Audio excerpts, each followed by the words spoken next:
কেরানীগঞ্জের গ্রাম হারিয়ে যাওয়া সময়ের গল্প। আসসালামু আলাইকুম প্রিয় দর্শক। কেরানীগঞ্জ একটি নাম যার সঙ্গে জড়িয়ে আছে শতাব্দীর ইতিহাস, ঐতিহ্য আর সংস্কৃতি।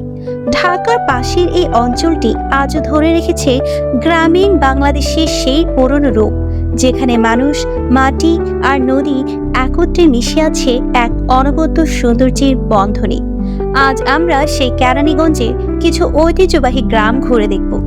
কেরানীগঞ্জের ইতিহাসের শেকড় খুব গভীরে। স্থানীয়রা বলে মুঘল আমল থেকেই এই অঞ্চলের গুরুত্ব রয়েছে। বুড়িগঙ্গা নদীর তীরবর্তী এই এলাকাটি ছিল ব্যবসা বাণিজ্যের অন্যতম কেন্দ্র। নদী ছিল এখানকার মানুষের জীবিকা, আর এর ধারে গড়ে উঠেছে বহু ঐতিহাসিক বসতি। কেরানীগঞ্জের সংস্কৃতি যেন এক মোহনীয় জাদু।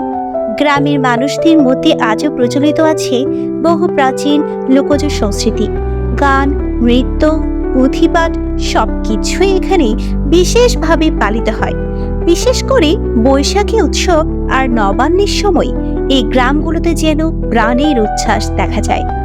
কেরানীগঞ্জের মানুষদের জীবনযাত্রা সরল ও সাদামাটা। তারা মাটির সঙ্গে একাত্ম হয়ে আছেন। কৃষি এখানকার প্রধান জীবিকা। এখানকার কৃষকরা বছরের পর বছর ধরে তাদের ঐতিহ্যবাহী পদ্ধতিতে কৃষিকাজ করে আসছেন। কেরানীগঞ্জের এই গ্রামগুলো আজও তাদের ঐতিহ্য ধরে রেখেছে, তবে আধুনিকতার ছোঁয়াও লাগছে এখানে। নতুন প্রজন্মের সঙ্গে পুরনো ঐতিহ্যের মেলবন্ধন কিভাবে তৈরি হবে, সেটাই এখন বড় প্রশ্ন।